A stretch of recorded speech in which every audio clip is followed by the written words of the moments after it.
안녕하세요. TV로 만나니 즐겁도다 김경희입니다. 저는 오늘 경북 영천에 와 있습니다. 허도익 도생님, 임혜아 도생님 자리하셨는데요. 진리를 만나 새 인생을 살고 계시는 두 분의 사연을 함께 하겠습니다. 영천 활용도장 이상록 수석보아님도 함께 하셨습니다. 안녕하세요. 네, 안녕하세요. 네, 반갑습니다. 수석보감님, 도장 소개를 좀 해주세요. 안녕하세요. 영천 활용도장에서 신앙하는 수석포감 이상록입니다. 영천은 별의 도시, 스타 영천으로 알려져 있는데요. 별을 관측하는 보현산 천문대가 있기 때문입니다.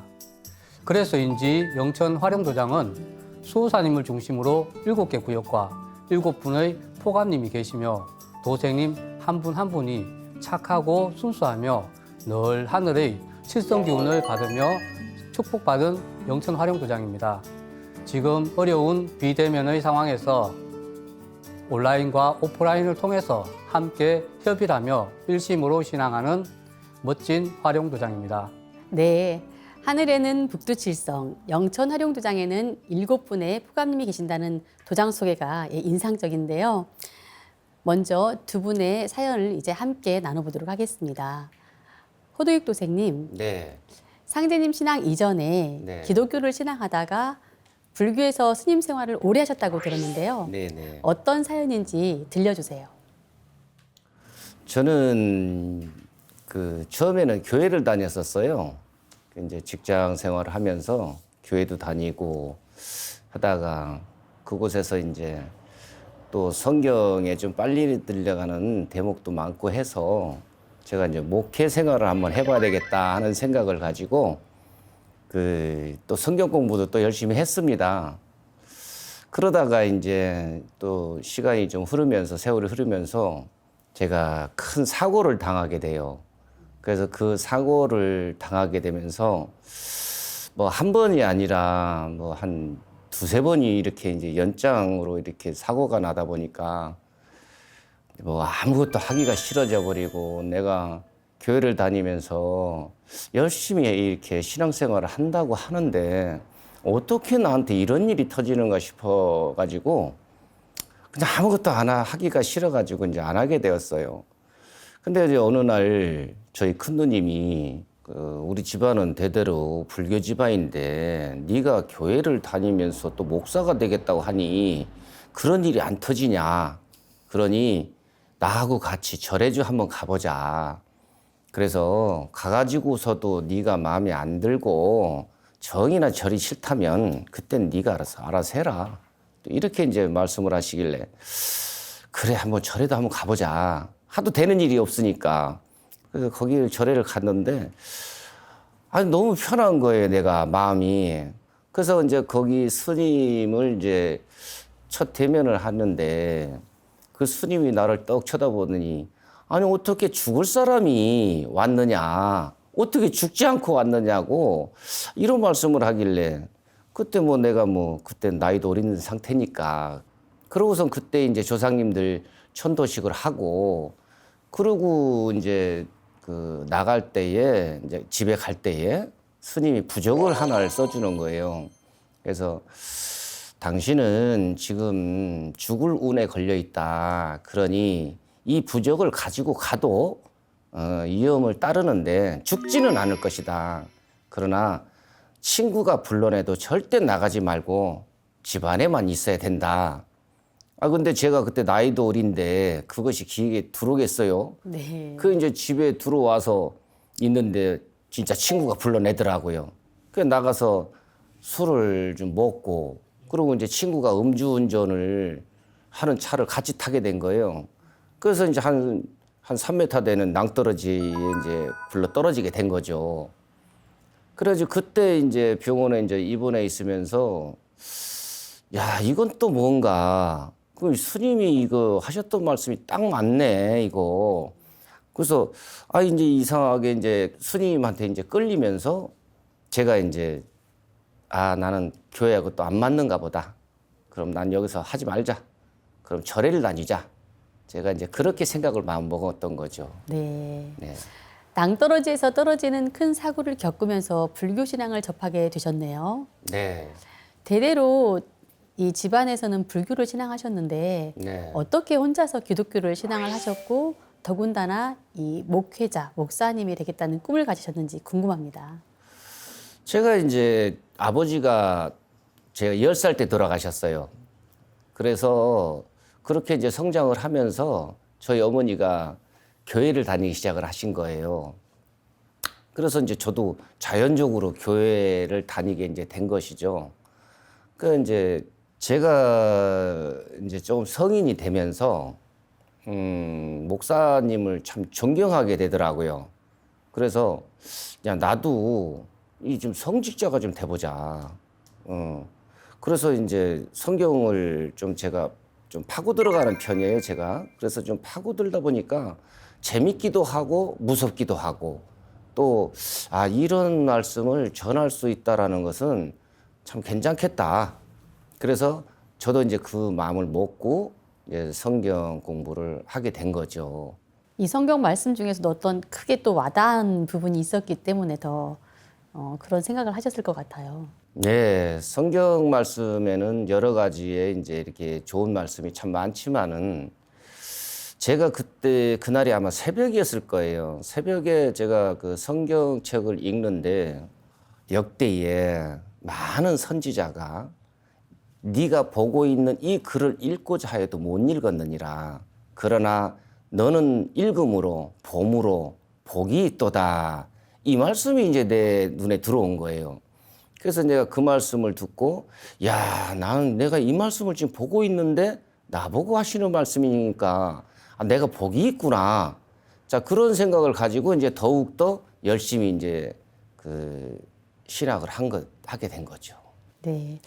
신학 공부를 열심히 하셨다고 들었는데요. 네. 네, 그렇게 열심히 하셨기 때문에 단순히 어떤 사고 때문에 신앙을 그만두었다고 생각되지는 않는데요. 네. 진리적인 어떤 갈급증이 있었나요? 예.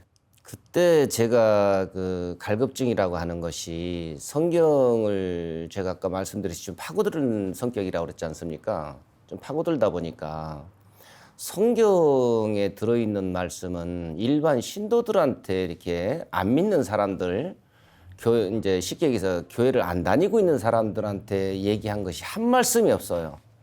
제가 공부를 해본 결과. 그러면 목사님들이 성경을 많이 보지 일반인들은 성경을 안 보는 겁니다. 그러면은 이 성경의 말씀은 모든 것이 목사님들한테 하시는 말씀인 거예요. 근데 목사님들이 또 성경에 나와 있는 말씀과 또 목사님들이 설교하시는 거하고 맞질 않고 그런데 제가 이제 다른 진리를 접하지 않았기 때문에 그냥 넘어갔어요. 그래서 이건 아닌데라는 생각을 했지만 제가 뭐 어떻게 할 수는 없는 거니까 이제 그렇게 이제 흘러가다가 이제 그런 사고가 접해졌고 또 불교 쪽으로 이렇게 옮기게 되었죠. 네. 예. 신학을 공부하다가 갑작스럽게 불교 신앙을 하게 되셨는데 처음부터 스님이 되려고 하셨던 건 아니죠? 아, 그렇죠. 네. 그럼 네. 스님이 되려고 하신 또 계기가 있으신가요? 예, 있습니다. 그 제가 이제 불교로 옮겼다고 그래서 또 불자 신도로서 열심히 또 절을 다닌 것도 아니에요. 그래서 이제 뭐 가끔 이제 이렇게 가고 이제 이래 했었는데 그때에 집안에 이제 계속해서 뭐 안 좋은 일이 또 터지기 시작을 하더라고요. 그래서 급기야는 가정 파탄까지 일어났어요.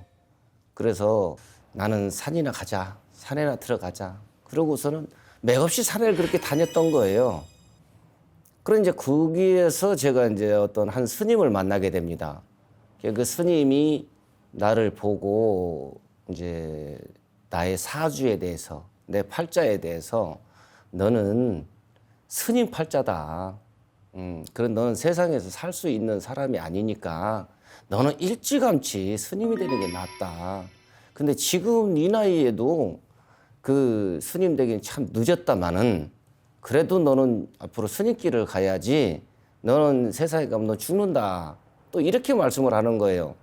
근데 지나온 세월 속에서 내가 너무 풍파가 많았기 때문에 그 말씀이 와닿는 겁니다. 그래, 그럼 내가 스님 팔자라서 그렇게 그냥 죽을 고비를 넘기고 이제 가정까지 파탄이 일어났나. 이런 생각에 그러면은 내가 스님길을 가면은 모든 것이 편합니까? 하고 이제 스님한테 여쭤봤어요. 물어보니까 너희 집안에서 스님이 하나 나오면 너로 인해서 가정이 편안해진다. 그러니 네가 총대를 매라. 이 말씀이 너무 이제 와닿았어요, 제가. 그래서 결심을 했죠. 스님이 되자. 네. 그럼 스님 생활은 얼마나 하신 건가요? 제가 스님 생활을 이렇게 보면 만 한 18년쯤 됐을 거예요.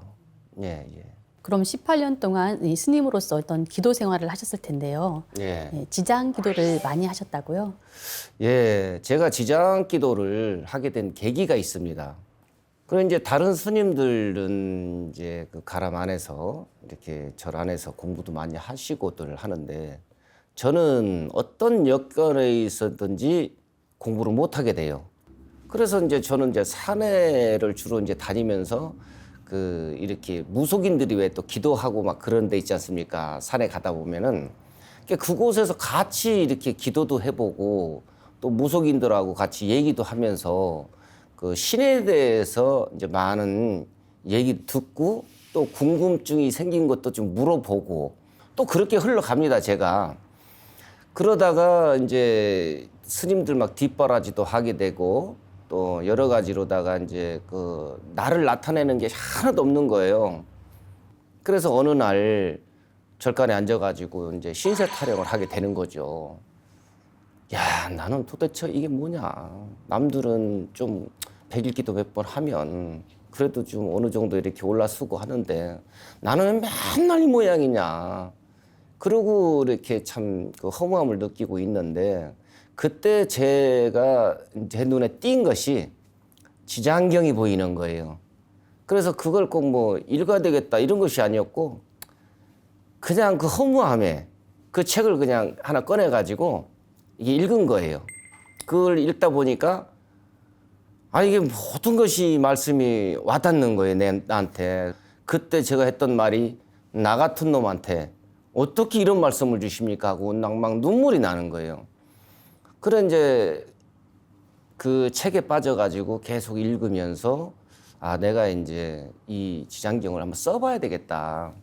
그래서 이제 지장경을 이제 사경을 하게 됩니다. 그 이제 지장경 사경을 하면서 그 한 3일째 이제 되는 날서부터 꿈을 꾸기 시작을 해요, 제가. 그런데 그때 이제 처음에 꿈에는 이 승용차로다가 사람을 이제 막 태우고 어디를 가더라고요. 그 다음에 꿈에는 영업용 택시로다가 이제 제가 직접 운전을 하면서 또 끌고 사람을 태우고 가고 그 다음에 또 버스로다가 이제 사람을 태우고 가고 이러는 거예요. 그래서 이게 도대체 무슨 꿈인데 계속해서 이렇게 사람을 실어나르는 꿈만 꾸나. 그러고서 이제 제가 또 나름대로 또 기도를 해봤어요. 그랬더니 이게 다른 것이 아니라 그동안은 내 조상 천도수가 그만큼 안 되었기 때문에 내가 이 지장 기도를 하면서 지장경 사경을 하면서 이 공덕으로 천도가 되는구나, 우리 조상님이. 이제 그러한 것을 제가 이제 느낀 거죠, 제가. 그래서 그걸 사경을 이제 계속해서 하고 또 제가 이제 산속에를 산을 다니는데 그때 이제 팔도 명산을 제가 다 다니게 됩니다. 네. 이 백일 기도를 여러 번 하셨다고 들었는데요. 네. 네, 그 과정을 좀 말씀해 주세요. 제가 그 기도를 이렇게 이제 하다 보니까 제 이제 그 아는 스님 한 분이 이런 말씀을 해요. 어느 날 스님 이제는 스님도 이제 나이도 있고 한데 그 계속해서 뭐 산속만 다니면서 이렇게 기도하십니까? 이제는 한번 큰 기도를 하셔가지고 뭐 이렇게 한번 그동안 기도한 거를 꽤 맞춰보세요. 그래야 스님 것이 나옵니다. 그런데 그 말씀이 너무 와닿는 거예요. 그래서 아 그래 나 그래야 되겠다 이러는데 그 말을 듣고 며칠 있다가 이제 또 꿈을 꾸게 됩니다.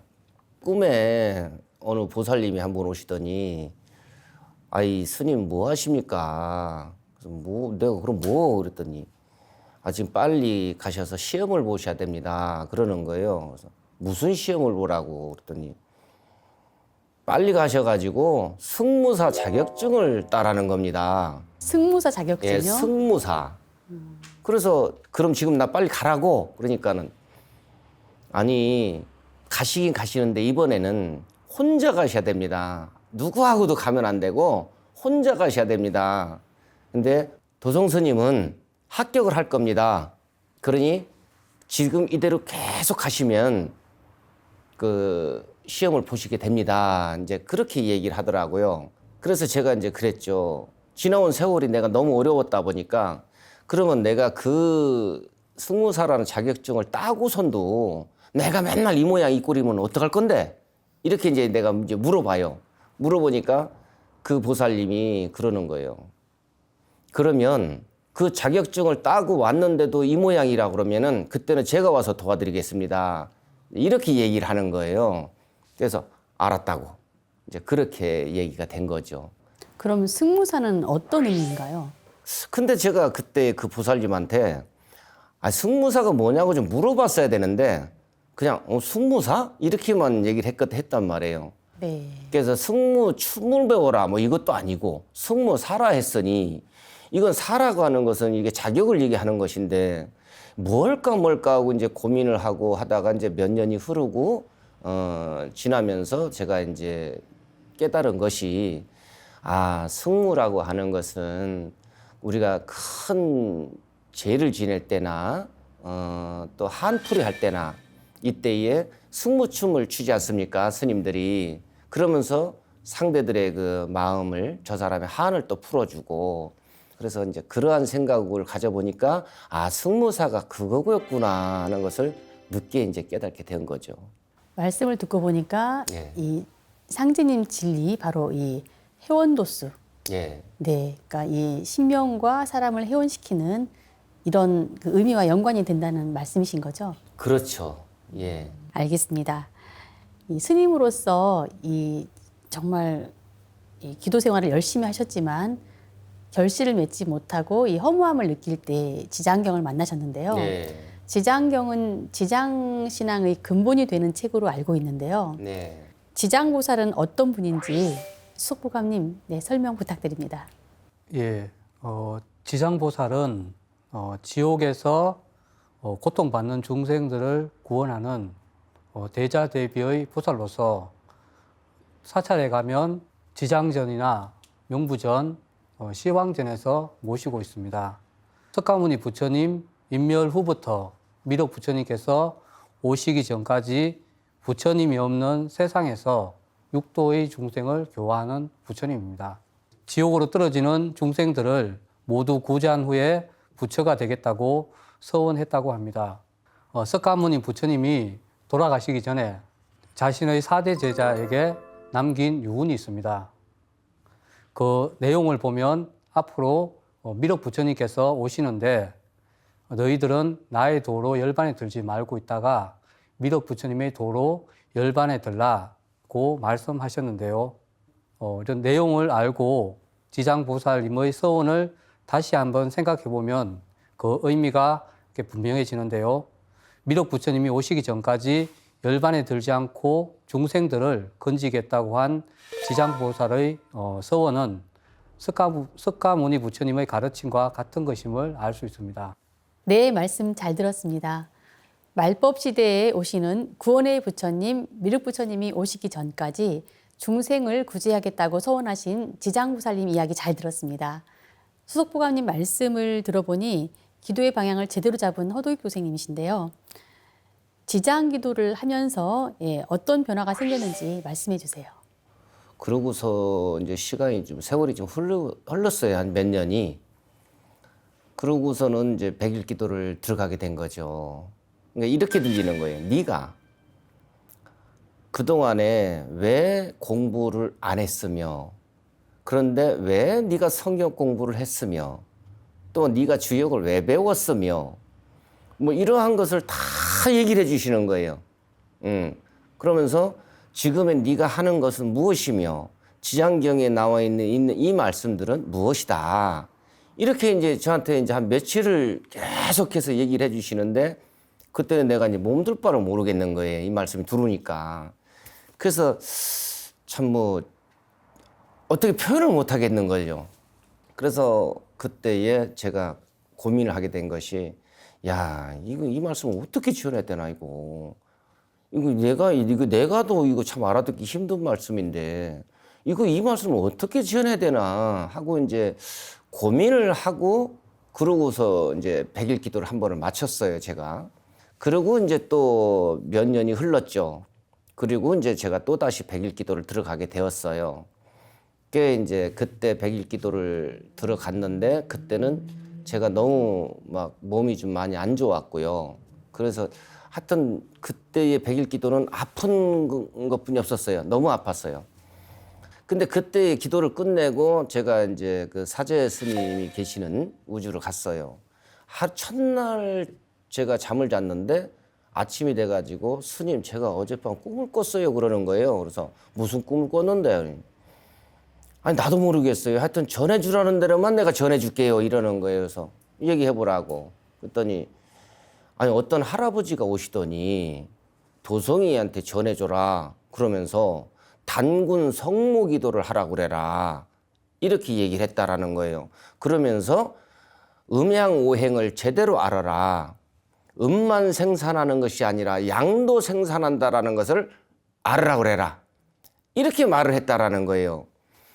그러니 그 스님도 도대체가 단군 성모 기도가 뭔지를 모르겠고 나도 모르겠고, 그래서 그때 이제 생각 끝에 저기 지리산에 가면은 그 성모님, 천황 성모님 모셔놓은 절이 있습니다.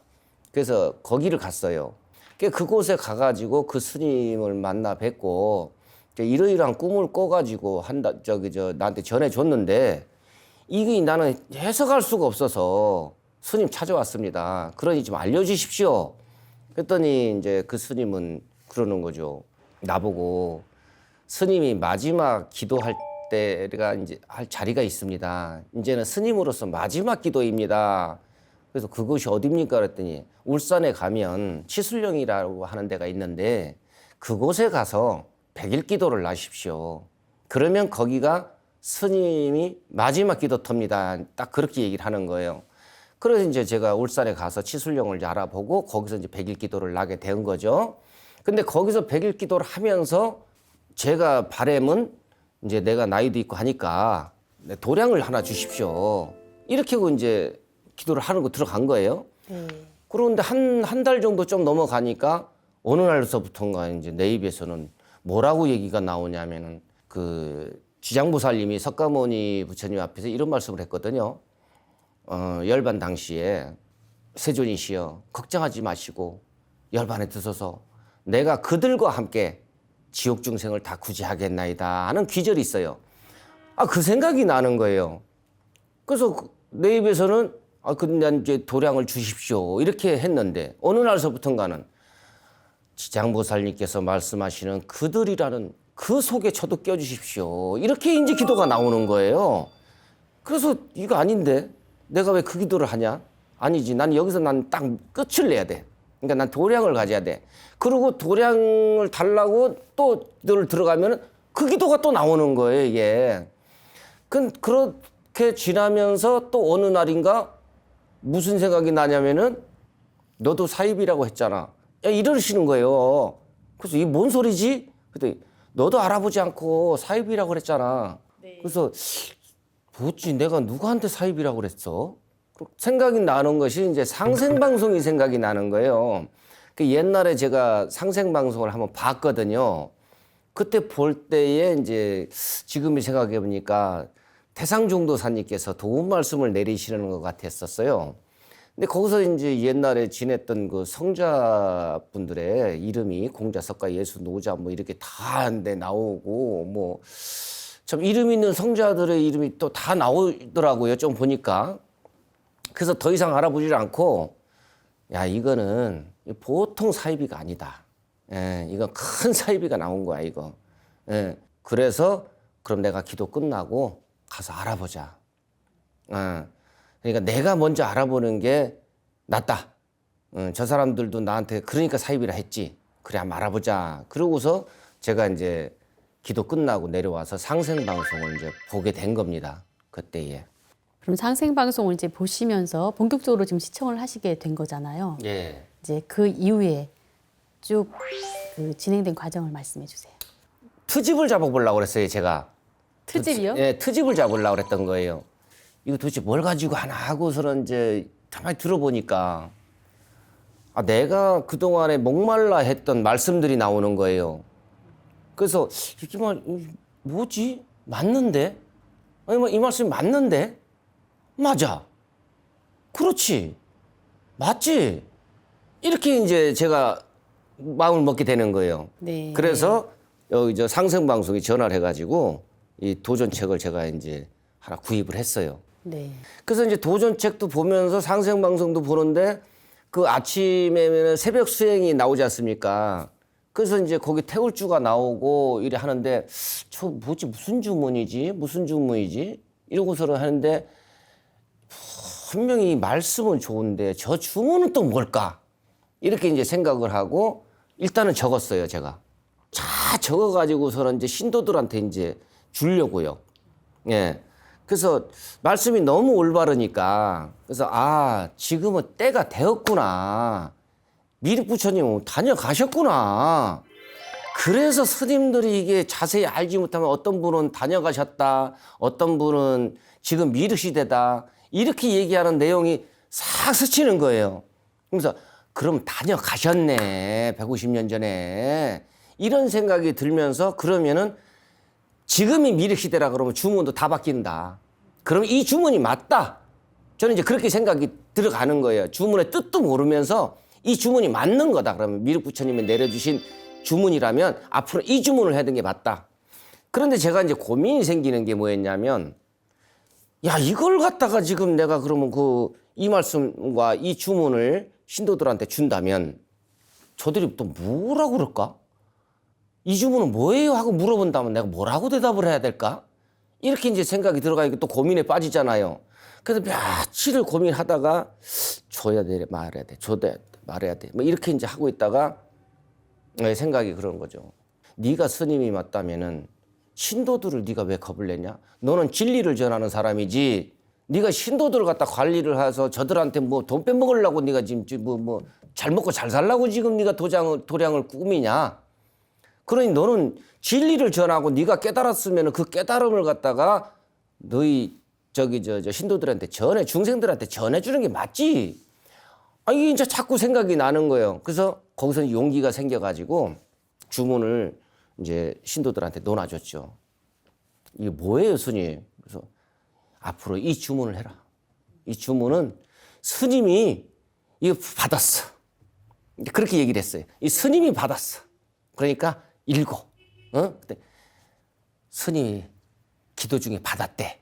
그러니까 읽어. 이제 서로 이제 그렇게 된 거예요. 잠깐만요. 그럼 아직 입도하시기 전인 거죠? 그렇죠. 입도를 그때는 안 했죠. 아까 상생방송을 처음에는 좀 트집을 잡아보려고 보셨다고 했잖아요. 네. 그런데 보면 볼수록 맞네. 네. 그렇지 이게 맞지라고 하셨던 그 부분이 과연 무엇이고 네. 그다음에 지금까지 기독교에서 신학 공부도 하셨고 예. 불교에서 이 오랜 시간을 스님 생활을 하셨는데 네. 그럼 과연 이 기독교에서 예수님을 내려보낸 그 아버지 하나님이 네. 바로 이 증산 상제님이라는 게 어떻게 인식이 되고 받아들여지셨는지. 이 도전 속에서 하나하나 이렇게 읽어봤을 때 이 말씀에서 야, 이 말씀이 맞다고 하는 대목이 여러 가지가 많지만 방송이기 때문에 뭐 다 말씀을 드릴 수 없고 시간상으로 말씀드릴 수가 없지만 네. 이런 말씀이 있어요. 아, 도전 네, 예. 몇 편 몇 장이신가요? 도전 네. 2편 40장입니다. 2편 40장. 한번 같이 봐주세요. 네, 예. 2편 40장. 지금 이 성구 말씀에서 그토록 찾아왔던 그 진리의 해답을 찾으셨다는 말씀이시죠? 그렇죠. 네. 예, 제가 좀 읽어보겠습니다. 예수를 믿는 사람은 예수의 재림을 기다리고 불교도는 미륵의 출세를 기다리고 동학신도는 최수훈의 갱생을 기다리나니 누구든지 한 사람만 오면 각기 저의 스승이라 하여 따르리라. 예수가 재림한다 하나 곧 나를 두고 한 말이니라. 공자석가 예수는 내가 쓰기 위해서 내려왔느니라. 자, 이 말씀을 하셨단 말이에요. 그러면은 이 말씀의 내용에서 제가 깨달은 게 무엇이었느냐면은 대통령이 어디를 간다고 딱 하면은 대통령이 바로 가는 게 아닙니다. 그 전에 비서들이며 먼저 가가지고 전합니다. 언제 어느 때에 대통령이 올 것이니 준비하고 있어라. 이렇게 말을 하게 되어 있어요. 그런 것처럼 지금 이 책의 내용을 보면은 상제님께서는 미륵 부처님께서는 예수를 믿는 사람은 예수의 재림을 기다리고 불교를 믿는 사람은 미륵 출세를 기다려 미륵이 오르기를 기다리고 있다 이겁니다. 그런데 그중에 한 사람만 온다면 따른다 이겁니다. 자, 그래서 공자석가 예수는 내가 쓰기 위해서 내려보냈느니라. 그러니까 천주라고 하는 것은 하늘의 주인이지 않습니까? 이 천주님께서 이미 내가 이 세상에 내려갈 것이니 너희들이 먼저 가서 내가 올 것을 전하라. 이 말씀을 했다라는 거지요. 이 답을 보면.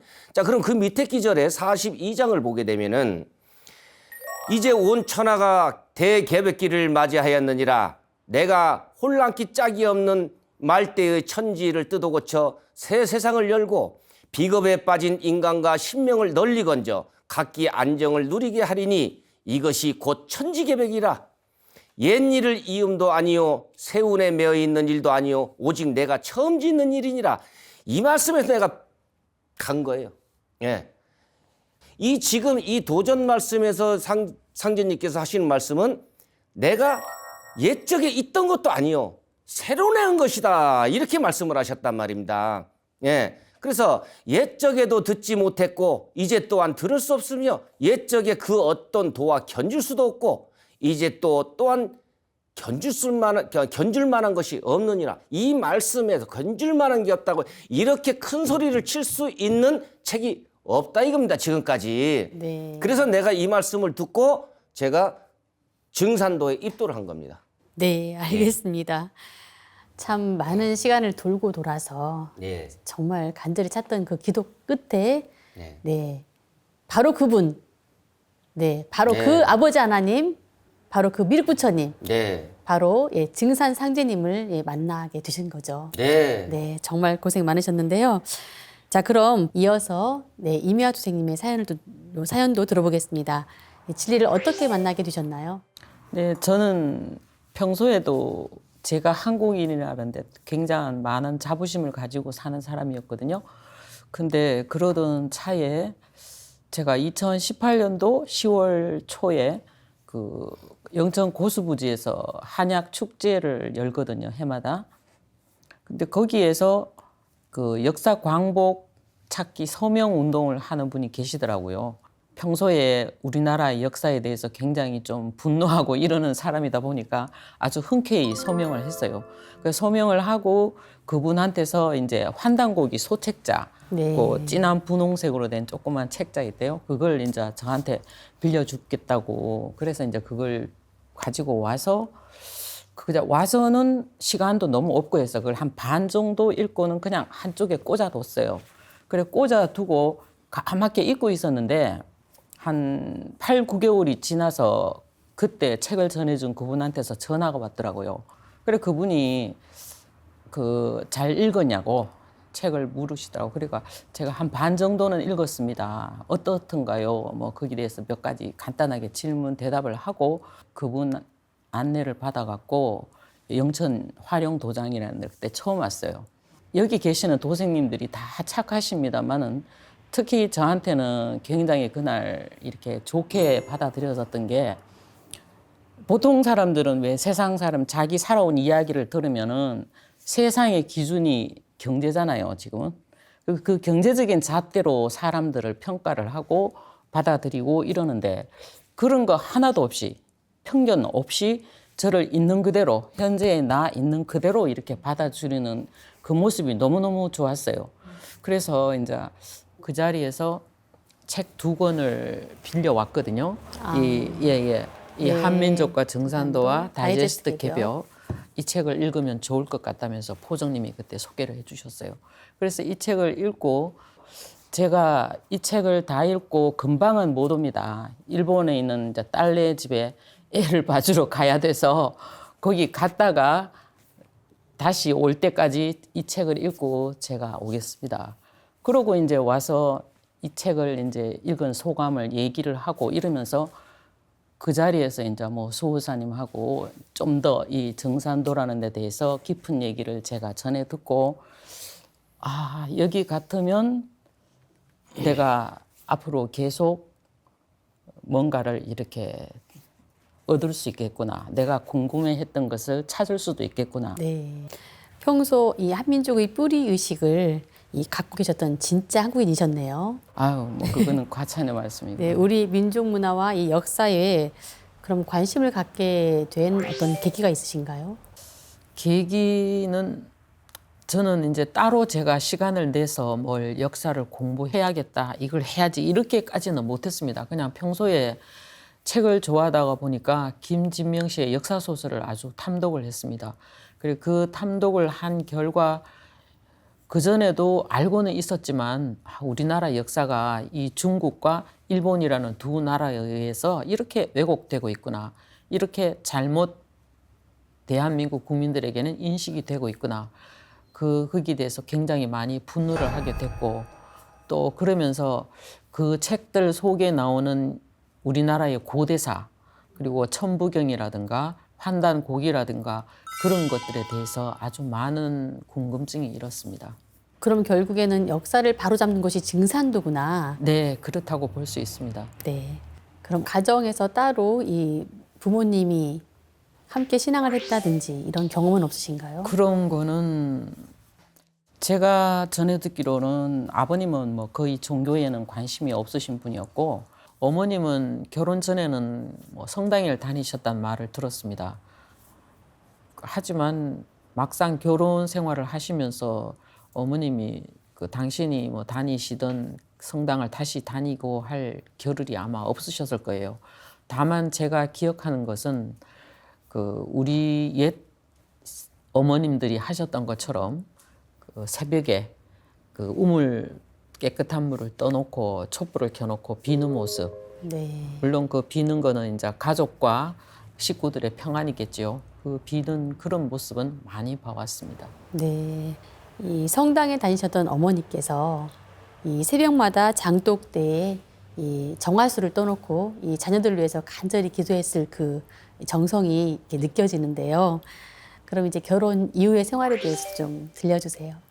결혼은 제가 시골 중학교에서 교사 생활을 하면서 만났던 사람이랑 결혼을 하게 됐는데요. 그리고 이 양반이 농대를 나와서 한문 선생을 했거든요. 네. 이제 거기서 그 선후배들 중에 가톨릭 농민회 다니는 사람들을 많이 알고 있더라고요. 그러면서 가톨릭이라는 데 이제 흥미가 생기는지 나보고 결혼 전에 느닷없이 영세를 받으라고 이래 얘기를 하대요. 그래서 이제 그 말을 또 그대로 쫓아서 영세를 받고 결혼을 했는데 특히 미사 때 구약을 읽는데 구약을 읽으면서 뭐가 자꾸 받치는 거예요. 나는 분명히 한민족 단군의 후손인데 왜 이 유대민족의 후손에 대한 이야기들을 이렇게 계속 일요일마다 내가 읽어야 되는가. 거기에 대한 반발심이 많이 일었고요. 남편이 종손이거든요. 그래서 이 종손이 병이 왔다 갔다 하니까 이 집안의 종교 자체도 왔다 갔다 하는 거예요. 그래서 계속 좋았다면은 뭐 계속 어머님이 교회를 가셨을 거고 저도 아마 따라서 갔을 수도 있는데 중간에 병이 자꾸 왔다 갔다 하니까 그때마다 이제 아버님이 코치를 트시는 거예요. 이거는 옛날에 다니던 그 절을 무시하고 다시 교회를 다녀서 이런 거 같다 이러면서 다시 또 옛날에 다니던 절을 가자. 그래서 절을 다시 다 가게 됐고 절을 가면서는 물론 뭐 대단히 열심은 그런 신도는 아니었지만 그래도 한 번씩 스님한테 뭔가 굉장히 묻고 싶은 게 있어서 우리들이 하는 질문이라 그래봐야 뻔하잖아요. 스님 어떻게 하면은 좀 더 나아질까요? 라든가 이런 간단한 그런 질문인데 그런 질문을 할 때도 스님들이 아주 명쾌한 해답을 주지 못하시더라고요. 그냥 전생에 업이 많아서 그렇다고 생각을 하고 그냥 그 십자가 그대로 들고 가시오. 이제 그 정도의 누구나 할 수 있는 말이잖아요. 그거는 저는 스님한테 그런 말을 기대한 건 아닌데 그래서 여기서도 뭔가 궁극적인 그런 해답은 찾을 수가 없을 것 같구나. 그 정도로 그 의문에 대한 지금 해답을 바로 상제님 진리 안에서 네. 예, 얻으셨다는 말씀이신 거잖아요. 네네. 네. 그러면 입도를 또 결심하시게 된 예, 계기가 있으신가요? 앞에서도 제가 아마 얘기했듯이 책 2권을 통해서 정산도를 아주 가깝게 느끼게 됐고, 그러면서 우리나라에 있는 모든 종교 중에서 우리나라의 국통을 얘기하고 우리나라의 잃어버린 역사를 얘기하는 곳은 여기밖에 없구나. 그렇다면 믿을만 하겠구나. 그런 생각이 들었고, 또 이 책을 읽으면서 아, 정산도인들이 하는 일이 이런 것이구나. 그러면서 제가 살아가는데 어떤 명분을 찾았다 그럴까요? 그런 걸 느낀 후에 결국은 입도를 결심하게 됐습니다. 지금 아까 읽으셨다는 책이 네네. 바로 앞에 있는 예. 예, 책 2권 이렇게 한번 좀 보여주시겠어요? 예. 네.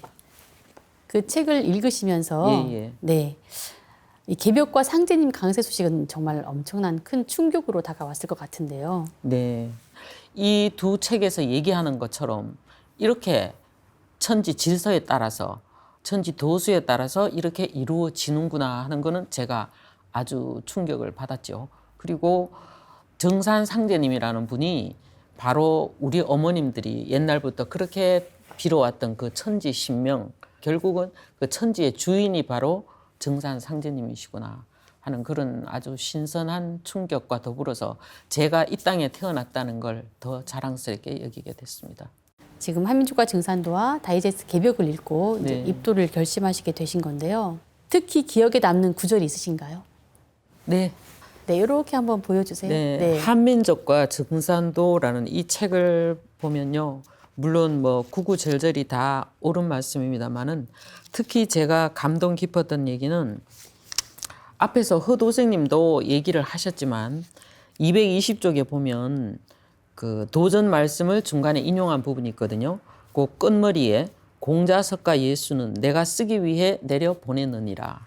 그 도전 2편 40장 그 6절에 있는 구절인데요. 아까 읽어주신 성구 말씀하고 똑같은 네네, 말씀이시네요. 똑같죠. 네. 네. 그러니까 보통 사람들은 이 말을 듣고 다 놀랄 수밖에 없다고 생각을 해요. 왜냐? 이 정도의 선언을 할 수 있는 존재가 과연 이 세상에 어디 있을까? 예, 그런 감동을 받았고요. 또 269쪽의 마지막 편에 보면은 가을 개벽에서 인류를 건지시려는 상제님의 큰 뜻을 현실 역사에서 하나하나 실현해 나간 도의 일꾼들이 바로 정산도의 신앙인입니다 하는 요 구절. 그러니까 정산도는 뭘 하는 도냐, 정산도인들은 무엇을 하는 도냐, 거기에 대한 그 정체성을 나타내 준다고 볼 수 있고요. 또 다이제스트 개벽이라는 이 책을 보면 115쪽에 그 기독교에서 말하는 천년왕국, 불교의 용화 낙원 이런 등은 모두 인류가 염원해온 지상천국을 의미한다. 그리고 인류의 꿈인 이 지상 낙원을 이루시기 위해 인류 황금 시절의 문화며 유불선 기독교 등 모든 종교의 모체인 신교를 열어주신 상제님이 바로 이 한국 땅에 강세하신 것입니다 하는 요 구절. 네. 그러니까 상제님이 이 땅에 오실 수밖에 없었던 그 이유, 그걸 말씀해 준다고 볼 수 있습니다. 네. 그리고 또 우주일련 이야기 또 그리고 하나 빠뜨렸죠. 네. 제가 태어나서 난생 처음 본 도표인데요. 네. 이 책에 자, 이렇게 140. 한 번 더 예. 앞으로 좀 보여주시고 이 네. 책의 141쪽에 보면은 그 태상 종도사님이 그려서 보여주셨다는 그 우주 일련 도표가 여기 네. 있거든요. 이걸 보면서 아, 우주에도 일련이 있구나. 우리가 지금 어느 무렵에 와 있구나. 그런 것을 아주 실감하게 됐습니다. 네, 말씀 고맙습니다. 한민족과 증산도 다이제스트 개벽 2권의 책을 읽고 입도를 하신 이미아 도생님이신데요. 네. 그동안 바탕이 되는 책들을 많이 읽으시고 기본적인 소양이 되셨기 때문에 가능했으리라 생각이 됩니다. 허도익 도생님은 상생방송을 보고 도전을 읽으면서 상제님이 바로 미륵부처님이시구나 하는 것을 깨달으셨는데요. 예. 이렇게 그 감동을 받은 진리를 네. 분명히 가만히 있지는 않으셨을 것 같거든요. 예. 네. 그래서 저는 그때 저를 운영을 할 때에 그 신도들에게 이 말씀을 전해주고 싶고, 그래서 그 신도들과 같이 우리 정산도 공부 좀 한번 해보자. 네. 예. 했더니 이제 반응이 처음에는 그 스님이 이거 혹시 또 사입이 빠져버린 게 아니냐. 예. 이렇게 또 하고 내가 또 그 부처님 앞, 석가모니 부처님 앞에 이제 그 미륵 부처님, 그러니까 상제님과 태모님의 이제 어진을 모시고 제가 기도를 하고 그랬었거든요. 몇몇 신도들이 지장 기도에 100일 기도를 마쳤던 그 신도들은 저와 같이 이렇게 절에 이제 다니면서 또 저와 같이 또 이제 이렇게 상생방송을 내가 이제 좀 봐라 하니까 상생방송도 좀 보고, 그래서 이제 그 같이 이렇게 입도도 하게 되었죠. 네. 예. 그 지장보살님께 정말 그 간절한 기도를 하셨잖아요. 예. 네. 저도 그들 속에 끼워주세요. 네, 함께 예, 사람들을 그 중생을 구제하는 일에 함께 동참하게 해주세요라고 간절히 기도를 하셨는데요. 네, 네. 그 기도, 간절한 기도에 응답을 받으신 것 같습니다. 아유, 맞습니다. 네. 그때의 제 마음은 뭐 어떻게 이루 말할 수가 없었죠. 네. 예. 참 그때는 야, 내가 이 공부, 이 증산도를 만나기 위해서 지난날에 그렇게 고생을 했구나. 이 미륵 부처님을 아무나 만나는 것이 아니었구나. 이런 생각을 제가 하게 되었어요. 축하드리고 싶습니다. 정말. 아유, 아우, 감사합니다. 정말 축하드립니다. 네. 네, 감사합니다. 그 참 많은 사연 속에서 이렇게 돌고 돌아온 그 길에 네. 네, 혼자 오신 게 아니라 네, 뭔가 이렇게 그분들을 인도하려고 그런 꿈을 꾸셨는지 자꾸 실어 나르는 꿈을 꾸셨다고 했잖아요. 예, 그 상징 진리로 그분들을 실어 날라서 같이 오셨다는 게 참 축하드릴 일입니다. 이제 증산도 도생으로서의 신앙을 하고 계시는데요. 네. 신앙 문화도 좀 다르고 수행도 다르잖아요. 네. 수행 체험이 있으시다면 좀 말씀해 주세요. 제가 많이 힘들 때는 정도사님께서 가끔 이렇게 꿈에 보여주셔요. 네. 그럼 저에게 좀 용기 좀 주시고, 그러시면 이제 그다음부터는 내가 또 좀 힘이 좀 생기고, 예, 그런 체험을 좀 했습니다, 제가. 네. 예. 힘들 때마다 어떤 용기를 주시는 그런 체험을 하셨다는 말씀이셨습니다. 예. 네. 이미아 선생님도 어떤 수행 체험이 있다면 좀 말씀해 주세요. 직선조 천도식 준비하는 과정에서 꿈에 아버님을 뵌 적이 있습니다. 네. 그러니까 아버님 91년도에 돌아가셨는데 살아 계실 때는 한 번도 웃는 모습을 본 적이 없어요. 항상 호랑이 같이 엄한 얼굴이셨거든요. 근데 그 꿈에서 뵌 아버님은 너무나 젊으셨고 또 굉장히 환하게 웃으시면서 저희들하고 뭐 음식을 제가 아버님 입에다가 음식을 넣어드리고 그걸 아주 반갑게 웃으시면서 받아 드시고 그런 모습을 뵌 적이 있는데, 그 꿈에서 그 웃는 모습을 뵈면서 아버님도 이 천도식을 굉장히 기다리셨나 보다, 기뻐하시는 것 같아서 굉장히 마음이 좋았습니다. 그러니까 이런 천도식을 겪으면서 저는 어떤 생각을 했냐 하면, 경제적으로도 많이 제가 힘들었고 또 심리적으로도 저는 완전히 이 세상에 바닥에만 사는 사람인가, 뭐 그야말로 태어나지 않는 게 더 좋았을 사람인가, 그 정도의 자괴감까지 들었을 정도로 제가 힘들었었는데, 이 정산도에 들어와서 입도를 하고 천도식을 겪고 이러면서 이렇게 좋은 진리를 만나기 위해서 나한테 그런 시련을 주셨는지도 모르겠구나. 네. 그걸 내가 넘어섰기 때문에 이 정산도를 만나게 되었구나. 그런 느낌을 받았습니다. 네. 입도 전에는 이 삶의 고단함을 겪으면서 진리에 대한 갈급증이 컸지만, 이제는 상제님 말씀 속에서 이 평화롭고 이 안정적인 정서가 느껴집니다. 네. 네. 슬픔과 기쁨 사이를 오가는 운명의 시계추가 오가면서 인생을 단련시키기도 하고, 환희와 삶의 보람으로 가슴에 멍을 지은 아픔을 씻어내기도 한다는 종도사님의 말씀이 떠오르는 이미아 도생님의 사연이었습니다. 허도익 도생님은 기독교에서 신학을 공부하시고 불교에서는 스님 생활을 18년을 하실 정도로 성경과 불경 공부를 많이 하셨는데요. 100일 수행을 통해 너도 알아보지도 않고 사입이라고 하지 않았느냐라는 메시지를 받고 상생방송과 도전을 제대로 공부하게 된 사례가 참 인상적이었습니다. 마지막으로 두 분 하시고 싶은 말씀 있으면 영상으로 전해주세요. 제가 하고 싶은 얘기는 지난날에 저를 알았던 그 스님 생활에 있어서 저를 알았던 그 신도님들이나 또 일반적으로 제 가족들 또 옛날에 알았던 친구들이 그 지금 현재의 방송을 본다면 저 스님이 어떻게 증산도로 갔을까 이런 의문점이 간다면 꼭 증산도에서 알아보시고 증산도가 뭔지를 좀 알아보셨으면 하는 바람입니다. 그래서 우리 불자님들에게 참 말씀드릴 게 있는데요.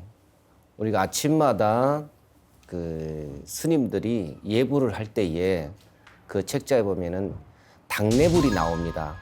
예. 그래서 당례불이라고 하는 것은 마땅히 오시는 미륵 부처님을 말씀하시는 거거든요. 그래서 미륵 당례불 이렇게 나오는 대목이 있습니다. 그러면은 마땅히 오시는 분이시기 때문에 우리는 미륵 부처님에 대해서 분명히 알아봐야 됩니다. 이거는 스님들만 공부하는 것이 아니라 그러면 구원을 받을 때 스님들만 받겠습니까? 우선 상생방송을 좀 꾸준히 좀 보시면서 증산도에서도 좀 알아보시면 다시 한번 제가 간곡히 부탁드리겠습니다. 네, 알겠습니다. 이미아 도생님도 한 말씀 해주세요. 네, 제가 사랑하는 가족들, 아들, 딸들한테는 이 진리만 보고 이 진리를 가감 없이 그냥 한번 알아라도 봐주면 얼마나 좋겠나. 항상 그런 바람을 하고 또 그런 기도를 항상 하고 있습니다. 그래서 한번 제대로 한번 알아봐주고 제대로 이 현 태세를 제대로 네. 한번 깨달아줬으면 그런 바람이 있습니다. 네, 알겠습니다. 참 잔잔한 감동을 주신 이 두 분의 말씀 정말 잘 들었습니다. 고맙습니다. 감사합니다. 감사합니다. 지불행은 반불여부지라. 알고도 실천하지 않으면 차라리 모르는 것만 갖지 못하다. 태상 종도사님께서 자주 해주신 말씀인데요. 진리를 만나 진리 그대로를 실천하신 두 분의 사연 속에서 많은 분들이 용기 얻으시기를 기원하며 인사드리고 다음 시간에 더욱 알찬 내용으로 찾아뵙겠습니다.